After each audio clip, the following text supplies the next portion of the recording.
Hi, everyone. Welcome to the Psychology and Spirituality, a Bridge to a Better Life discussion. I'm your host, Marcia Trajano, and with me today is our special guest, Leo Vieira. Leo came back today to continue our discussion from last week. And just to remind, if you have not been able to see that Leo is one of the co-founders and workers for the Spiritual Society of Baltimore, SNSB. He has done many different tasks and roles there, including study groups, mediumship meetings, and public talks. Like me, Leo has a formal education in business administration. And as I mentioned before, we laugh a lot every time we start talking about discussions from a spiritual component or spiritual angle, because while we both have that spiritual perspective, we gravitate often, more often than not, toward a business language. So we're here today to talk about that. We last time we mentioned the concept of bringing a soul to our business. Today we're going to talk about how do we understand the business enterprise, the for-profit environments, their language, and how those processes seen from a spiritual lens can help us better understand. So with that, I want to say thank you. Thank you for joining us today. And I want to say this episode was also brought to you by our friends at SNSD, and are sponsored by AME Brasil, United States Spirits Federation, TV, Mansão do Caminho, and the International Spirits Council. Make sure, if you haven't done so yet, to subscribe. And I want to say, Leo, back to you. It's so good to have you with me and discuss this craziness that we call for profit corporate world, and how can we talk about spirituality and psychology in that context. What are your thoughts? Well, first of all, thank you for having me back again with all of you here. Welcoming all of those who will be watching this segment to understand a little bit about ourselves in the work environment and how the work environment plays out in our daily lives, right? In our ascension to become a better human being, right? In general, intellectually speaking, morally speaking, spiritually, and yes, spiritually, our work environment can benefit us very much so. In any case, I mean, we were. I want to take us back to a joke that we were saying, as on an off basis, right? That we're workaholics, right? And I am one too. That I like to say that the other day, talking to my wife, she was kind of expressing herself about having to get up in the morning, go to work because there's something that was bothering her at work. And I said, I know I don't have that problem. I get up in the morning. I love the idea to have a clean slate, a clean sheet to, make a difference, do something, right? And she looked at me like, what are you talking about? Well, mainly it's because Spiritism helps us change this concept of what work is. I have to say, I have no other explanation to this than when we go back to the Spirit's book and we see and we are reminded that work is every useful occupation that we can perform. Even I'll joke about it, cleaning our teeth, right? This is the answer, by the way, of question 657 or 675 of the Spirit's book. But we're going to go back to it real quick. But before we go on and we dive into the most important part of this, I just want to give a highlight of this segment, right? Or of the previous segment, excuse me. Thank you. Appreciate it. Yeah, no, it's important, right? And I ask you to please watch it, and you can actually see on the bottom of our video there the link for the previous one. But definitely look into it and watch it so you can make a better understand better what we're going to talk about here today. But this is actually a discussion around chapter 12 of the book Liberation Through Love by Joanna de Angelis, where she entitled Businesses. But we're going to change a little bit here, and we're going to go into the idea of organizations. The idea of organization mainly is because everything is an organization, not only the business that we work for, but the business that we go to buy, our vegetables, right? Our home is a business, right? How we function, how we deal with one another, right? What we buy, what is our product, what we offer other people when they come to our home, right? Our guests, and so on and so forth. In terms, if we really dive into this idea of organization, is any time we're exchanging goods, right? It's not only physical goods, but anything that we exchange, we become organizations dealing with one another. That's why we would like to take this perspective and change a little bit here. But what did we talk about it? Joanna de Angelis dives into this explanation that there are vicious organizations out there, right? They're very, unfortunately, they're not treating their employees well. They're not. Some organizations, they're working us to death. We are working ourselves to death, right? It's beyond the idea of being a workaholic to serve, but to really finding ourselves in a very detrimental condition later on in life, that we're like, wait a minute, I worked so much, I made a lot of money, I reached my goals, but now I don't have a way to really, live the life that I worked for, right? And we go back and we spend all the money that we made to rehabilitate ourselves physically, right? And there's more to it as well. That these organizations, they're a structure that they didn't just come about out of nothing. They were a result of how we collectively are working with one another, or presenting ourselves at work, as well as in our daily lives, right? When we, in terms of what I need from society, what I request from society, my needs, my wants, and guess what? I create a market. And if there is a demand, right, there will be hopefully a group of people in any type of product that will supply our needs, right? Supply and demand. And it creates this vicious cycle, right? And then she comes with the idea of Jesus, on how Jesus brings to us, and what is Jesus' organization, right? In terms of being compassionate, being kind to one another, to help one another, right? Instead of really this idea of organizations, very detrimental idea of organization that we carry with ourselves. That is just a highlight, very simple highlight. Please watch the last segment, because I think it will make more sense to you as we're going to dive into it to work today. But Marcia, I want to just go back to what I presented earlier, right? In terms of that question, I wanted to dive in a little bit more as we also finalize the other segment in terms of our responsibility in the work environment. What are we doing, right? And this question of the Spirit's book, question 675, asks the following: should we understand by labor only material occupations? And the answer is no. The Spirit labors as does the body. Every useful occupation is labor. Why am I bringing this to life back again? Because once we change that concept, it will enable me to see myself differently, and consequently, as we were speaking on the other segment, the last segment, see my neighbor, right, as someone who just want to be treated just as I am, right? The golden Mhm. rule, right? Love our God, treat our brother, one another as we're treating ourselves, right? Again, I wanted to bring this so that we can start this in this segment as changing this idea about ourselves, and also understanding, right, with spiritism, what Joanna de Angelis is talking about, in terms of why me? Why do I have to go through of the things that I'm going through at work? Not that we were preoccupied with the pencil that doesn't write well, or the pen that doesn't write well, or the chair that I sit. Yeah, that sometimes really creates some difficult moments there. But it's the individual. We don't get mad at the color of the walls, right? We get mad at the situations that we go through with one another. So why you? Why me? Why this person? Why do I have to deal with this person? Why am I in a position right now that I'm going through these difficult moments? That's what I would like to pose to one another first, because I'm pretty sure you have that inside of you. Every now and then when you're driving to work, it's like, why me? Right? And it makes our days much more difficult, right?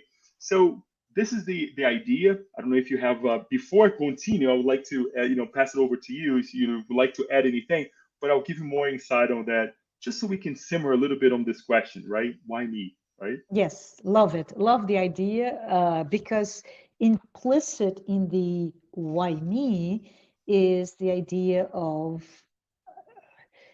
victimization, right? Of what it can even be called predatory practices that we can talk about when we talk about organizations, that the competitive or highly competitive nature of within being part of an organization, but also organizations with other organizations.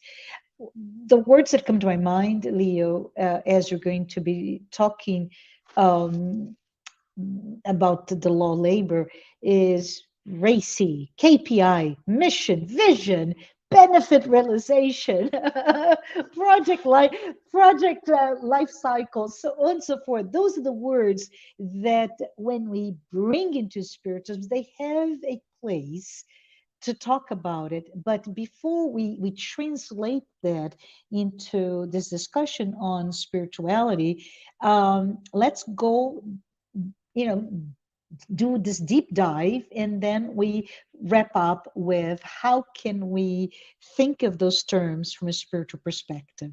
So please take it away. Very well, thank you. Yes, it can be daunting, right? It can be very hard when we are looking at goals, when we're looking at ourselves, how we fit in, right? How we know I on the last segment as well, one of the things that we mentioned is the idea of customer relationship management, right? And Mhm, how do I what is the product? Sometimes we don't even know what is the mission, the vision, let alone mhm, the mhm, values of the company that we work for, especially if we're working for a smaller institution, organization. They don't have a set, vision, right? They just work to give a product. So we can go off of the product. If anything, if we can always ask, and very easily we can identify what is the product that this company really produces, or the service being the product as well. And then we look at ourselves, what is the product that I can offer this company, because it's an exchange. You are mhm, employed to provide your labor, and you get a salary out of it. But it's beyond that. It's beyond the salary, right? And we find ourselves in this, in this position, this situation, that sometimes it's like, wow, I'm going to work, but it's very hard, right? One thing that I would like to bring here as a foundation for all of us, and this is by no means to say that is a negative consequence, but it's an opportunity, and we're going to go back to this idea, an opportunity that God has given us to make amends with ourselves in our past. We are evolutionary beings. We are reincarnating, to since we are on a planet of expiation and trials, to make amends with ourselves. The things that perhaps we have done wrong in past lives, we are here now to say, here's another chance. Here's another day for each one of us to make a change, right? To redo things that were not done in the past, or redo things that were done but not so well. The idea of work is it's the same thing. It kind of go hands in hand with this, right? Perhaps we are working for an organization that is not doing well in terms of the culture of work that we live in, right? But if we take work, as we mentioned here, with a different eyes, right, making labor this every useful occupation or practice or act that we do, then mhm, things change, right? We're going to see in the Spirit's book as well, the third part of the Spirit's book, in the studying the law of labor, that there are individuals that they impose their authority, right, their power on us, to make a gain out of it, right, to make sure that the company, the institution is flourishing, as well as them, right. Their ego is overpowering everything else, right, and forgetting about the product, right. So what is happening, what could happen, let's not say that what will happen, what could happen to these individuals. Perhaps many of them, just like us, will have to reincarnate, or will be given an opportunity to make amends of that situation, right? That is the reason why everything that we have done in the past brings us to this very moment that we are right now. Yes, I'm saying this moment, you and I talking, and you're listening, and you're thinking, right? Your past has brought you to this moment of our lives. Much like Marcia is here with me, we have done whatever, right, Marcia, to get to this point. So there's nothing wrong with that. But how we take or change this approach, or how we accept this idea, is what is going to make the difference, right? In say, wow, this is a tough situation that I'm in right now, but I also have the power to make my recommendations, not through words sometimes, because sometimes Mhm. spoken words doesn't say much, but through examples, through good examples. As Marcia reminded us the last time, is that looking at my neighbor, right, the Mhm. person who's right next to me, as someone just like me, someone who Mhm. wants to be a good person, to grow in the company as well, to grow spiritually and intellectually, perhaps, if we can help that way as well. So that is the approach that I would like to kind of introduce to all of us, to rephrase ourselves. Maybe, yes, it is work, but this is the moment, this is an opportunity to grow spiritually. Because if I'm helping my neighbor to grow, guess what? Consequently, we're all growing together. Mhm. This is awesome. So we are here back to the discussion, Leo, and thank you so much for bringing the notion that you find. And I just want to bring to those of you who do not know Allan Kardec and Spiritism, those two works that Leo brought to you. He referenced to are the Spirit's Book and the Gospel According to Spiritism. So it's important to understand that that body of work really lays a strong foundation for us in the sense, and this is very interesting, in the sense that we are indeed beings that are immortal, right, Leo? We are immortal. We, in from that perspective, as immortal, we don't die. We just cease to live in this corporeal body, and we'll have a life after this life, after this life, and after this life again, until the point that we're able to learn and construct that perfected spiritual being from a intellectual and moral being. So back to the beginning, work is indeed your place of work, and work for, I guess we could say capital W, the place of work, whatever that work may mean, is a place where we are growing, that we're exercising, and we're exercising intellectually, but we're here to say beyond that, you also exercise your notion of, as a gregarious being, as a social being that we are, we're also working other areas. What other areas are we talking about? Well, let's start with the fact that perhaps we need to look at ourselves and be able to touch upon all the sentiments. So beyond the doing, right, the beyond the learning, we can discuss the feeling, the area of emotions that are part of who we are.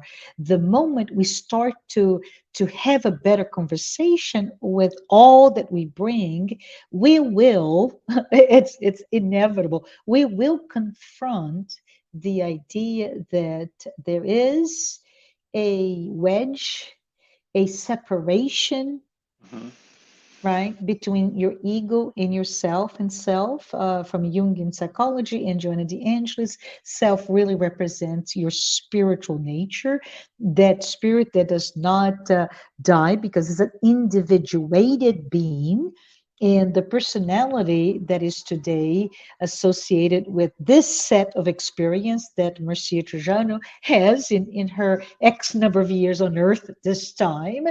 But as I grow apart, as I lose my sense of balance between self and ego, then I start to deal with the responsibility, right? And that's what we're talking about, the responsibility, the accountability to the things that we have done or failed to do. So as we put that into the work environment, and I'm really keen on working the language of business, Leo, because we started with mission vision, right? No matter how large the organization that you belong to is, it should have, even if it's not formally written, a mission. What are you doing with your time? What is the product that you brought? What is the product? It can be a service, it can be a process, it can be a actual tangible product. It doesn't matter. What is the product? What is the mission? And what is the vision on how you're going to get there? And the vision to me really speaks to the arena where ourselves as spiritual beings really have a way, because how I am going to serve, you mentioned the CRM, as I'm going to answer that phone call of a person that I don't know who it is in another part of the world, but who is absolutely upset, angry. And those are good because those are in the emotional cauldron, if you will, Right. of interpersonal relationship, right? And that person is just calling you names, and you're like, whoa, I'm just here to get my wages so I can go back home and really live life. But that in itself is truly a bridge for us to bring our superiority, and I'm using that word with care, right? In Hmm. terms of spiritual maturity, how I react to that person, whoever that person may be, who is upset, who is angry, who is using the vocabulary of Joanna de Angelis, who is sick psychologically speaking, that person is suffering from something. How do we open space to accept that and not be, from a contagious perspective, not be sick as well, but actually envelop, embrace that person with love, and that interaction becomes just a component of many other interactions that you, Mr. Miss spiritual being, can bring to your work environment. So I just wanted to know, I talked about mission and vision. What are the other language that we can talk here today, Leo? Maybe, yeah, go Values, ahead. right? The Yeah. values that we, are in. As you were saying this, it begs me to question, our viewers or followers to say, what is your mission? What is your Mm-hmm, vision? What are mm-hmm, your values? And, mm-hmm, and quite frankly, I often ask myself the same, and I have to say, I have to change my mission a couple times. My vision is completely different than my vision was 10 years mm-hmm, ago, 5 years ago, right? We change. mm-hmm, And that is a great thing because organizations just like us, they also change because they are comprised of people just like you and I, right? mm-hmm, And our values also change because now we have a little bit more of maturity. Well, we have now a product that perhaps we are offering out there, we're putting out there that is not that we look at and say now it's much more refined than it used to be, and it's a great thing. So the evolution of these institutions, they're happening. Just the evolution is happening to us as spirits. No, mm-hmm. as something also that we touched base at the last time, that our planet is going through a transitional moment right now to become a better planet, right? Why? Because we're changing. So Can what I is can I your go back?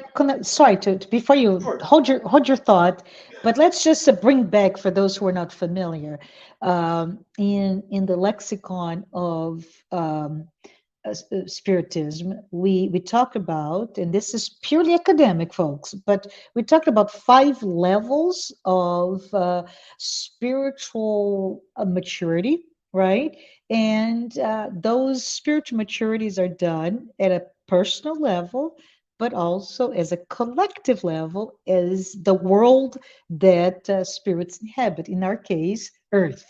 And those are, I think you started talking about the primitive worlds, worlds of trials and expiations or trials and atonement, Mhm. the regeneration world, the happy worlds, and celestial worlds. And interesting enough, right, Leo, as Allan Kardec brought to us, um, mid 1800s, with a body of work that is just phenomenal for us to have access and to bring this understanding of our role in this world, be it at home, in your place of worship, in your areas that you go shopping or work, whatever that may be. It really tells us the long journey that we have to go through to get to, if I may, get to a Christ-like a plateau or a platform of understanding. But we're not there yet, No. but we have the teachings, right? They're here for Right. you, for me, for everybody. And those teachings can be really understood in a form that is quite accessible to us. Right. You mentioned before, do unto others as you would like them to do unto you, right? The Mhm. golden rule. Look at yourself, don't judge. And with many other of the so called moral laws found in Spiritism, we have the law of labor that we talked today, but also the law of progress. Right. And in that law, we can stop, but we cannot go back. And Correct. that, everyone, this is news for you, maybe, but it is for me a sense of comfort. We are, yes, we are the best version of ourselves right now. Right now. Very So, true. right? So So when we it's look at interesting. it, yeah, go ahead, go ahead. Right. It's interesting that you're bringing this because it dates back to what you're saying. That was the next part that I was going to bring. That a sense of responsibility. Right. When Hmm. we study this idea of our transformation, as we also go back to the Spirit's book on the second part of the Spirit's book, there, chapter one, that we're going to see the different levels of the hierarchy of spirits, right? When we see the third order starting with third order imperfect spirits, the second order good spirits, and the first order pure spirits, right? That are changing, we are changing. And because we live, we reincarnate as we are reincarnated now on planet Earth, which is a planet of trials and expiation, we're also going through this transformation to become or to allow ourselves to enter an era of regeneration, right? Why am I saying this? Because we're being called ourselves, our responsibility is calling us to say, now we need to be more humane. Now we need to be a better individual so that the organizations where we're working become also a better organization, not only for me, but also for others too. Not in detriment of others to become better, but to, looking collectively, holistically, in general, right? To say, look, we are here for everyone, but for that to happen, each one of us have to be responsible enough from with our acts on how we act before others right next to us. Before it, when I say next to us, is the internal customer that I like to utilize the word, right? Before we even think about our external customer, right? Because if I'm not treating that individual next to me well, guess what? My external customers, they will feel, right? If the CEO of organization, if we're in a managerial position or whatnot, if we don't treat our people well, they're not going to treat our customers well. It's a consequence of facts, and this is not something we can deny as much as we want to, but guess what? It's going to happen. And obviously, the organization will perish, right? The reason I was saying this is because there's this level of conscientiousness that is now knocking our door, right? Our hearts, our minds to say there's something different. And when we bring spiritism to this, along with, besides being the science that we study, along with the teachings of our Christ, right? Someone who brought us a different perspective of life in different arenas, right? Because he also had his product, he also had, you know, uh, we can look at, his ministry in terms of an organization, allowing others to flourish, right? Helping others, bring a different message, right? It begs us to say again, as we were saying before, what is our mission? What is, Mhm. our vision? What is our value? And we'll see that this changes, right? So to to implement this in our life, especially in our work life, is very difficult. It's extremely difficult, right? But we will see with Joanna de Angelis, back to Joanna de Angelis, that it is through these acts that we will be able to spiritualize, our work environment. How? As she says, reminding us that through Jesus' organization, right? The by law really puts forth the idea of the greatest will be the one who serves the most. And when we look at the cog of the wheel, right? When we look at the how the gears working together, the wheels are working together. If we're doing well, if we're connecting with others, we'll see fluidity, right? We see that things are running better. And you brought the example of somebody over the phone. Sometimes it's that neighbor, that person right who sits next to you in a cubic. Sometimes has some problem at home and they're bringing it to work, or vice versa, right? And we say, wait a minute, let's stop, let's spiritualize our situation here, right? To be that Mhm. humane, to be that individual who brings a difference to the work environment. To finalize this part, I want to just bring two concepts that sometimes we get all mixed up: is to be a good leader and to be a good manager. Mhm. Some people, they banish the idea of being a good manager, and I take a step back and say, wait a minute, let's take a look both sides here. A leader is someone that embraces this all, right? That look at the overall and serves and leads by example. But if we're just a leader, guess what? Things fall out of place. So I always like to also think about being a good manager. What is a good manager? Is everything in place? Are the numbers corresponding to our behaviors, right? Are we, certainly doing the basics that the company, the organization is asking us, to do? So we have to have this balance. And I also invite everyone to become this leader, to become this Mhm. manager. That I need to manage my life. I need to do the things that I have to do every single day, mechanically or not, whichever, so that I can go on and also become a leader, right? So I always talk to my higher ups, my people, working with me, the people that I deal with it, that we have these two hats, right? To be that good leader, but also be that good manager, that are managing things that through each work we will complement one another, right? Because if you're just a good leader and you want to satisfy everybody's wishes, guess what? I'm quite sure you're not going to be managing well. But I bring this idea because the invitation is to be this balance, right?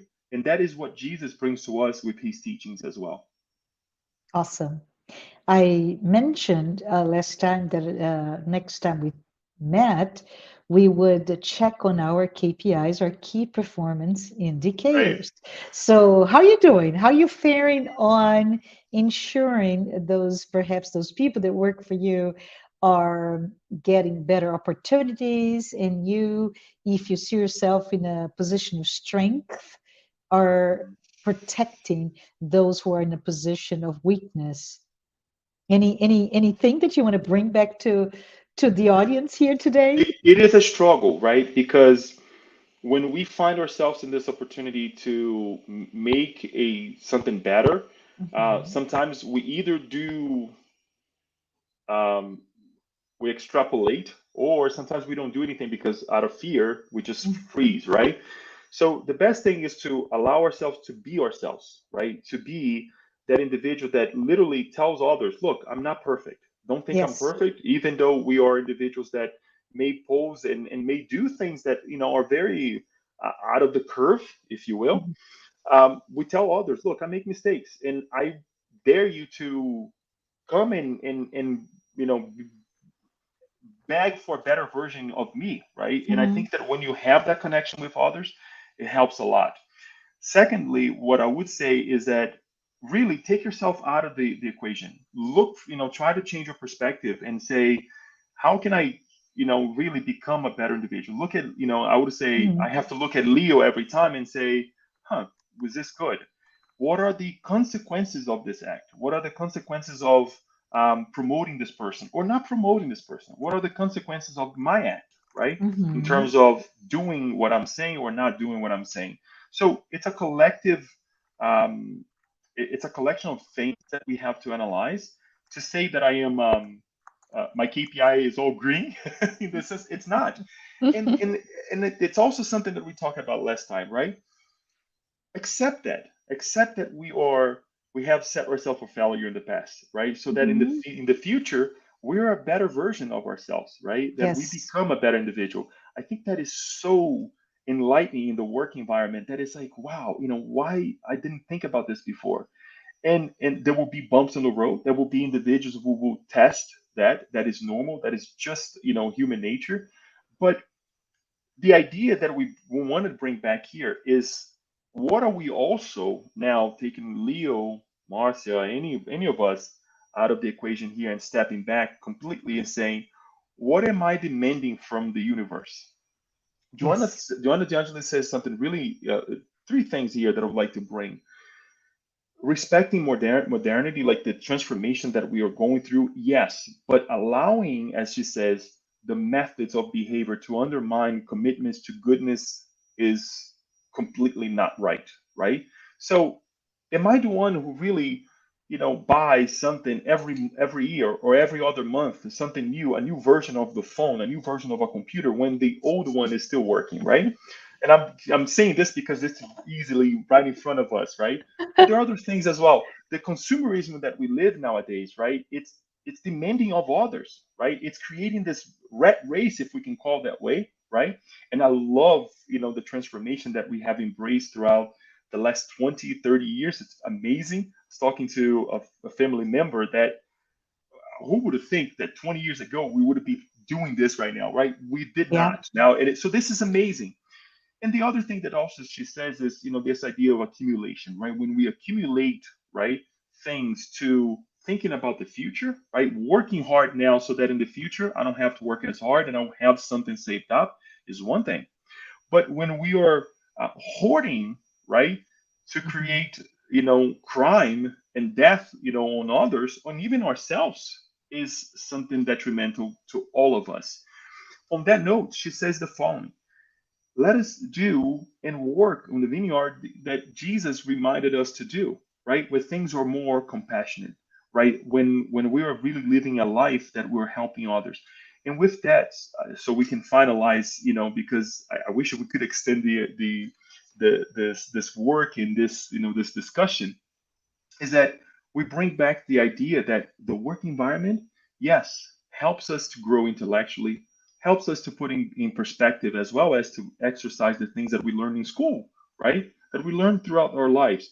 But never forget that is also an opportunity for us to grow spiritually as well. Because quite often, as I said at the beginning, as a joke, we don't get upset that the chair is blue or this or that color, right?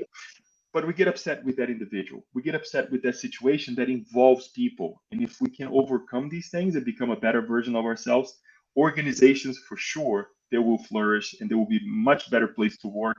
And in the morning, when we're going to work, we're not going to be asking why me in a impositional way, but to say because I am empowered. God has given me Yes. this opportunity, right, Marcia? Yes, love it, love it.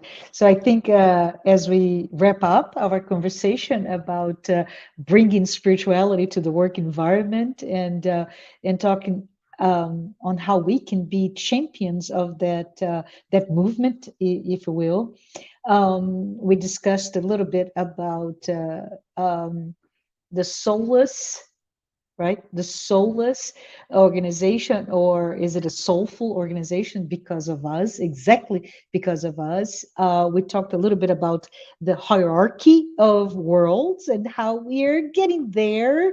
And because we're not there yet, we understand the fact that we may fail, and we should be compassionate with our own failures. We should be compassionate with those that fail, and even invite in our homes, in whatever community that you belong, or even your work environments, to allow for that failure with compassion.